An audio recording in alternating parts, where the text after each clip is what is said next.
سلام دوستان، اومدیم با یه ویدیو و یه پرونده جناحی جدید. امیدوارم که از این پرونده لذت ببرید. خب پرونده بدون هیچ مقدمه بریم سراغ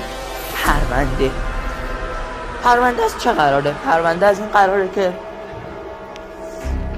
مردی به نام محمد بیجه یا محمد بسیجه 23 نفر کودک و بزرگسالو میکشه. خب حالا شاید واسه بعضیتون سوال باشه که این 23 کودک و بزرگسال چند تاش کودک بوده چند تاش بزرگسال؟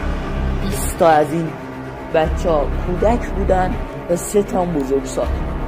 که جالب بدونید بلا وقتی که اونا رو به قتل رسونده بلا فاصله به اونا تجاوز کرد.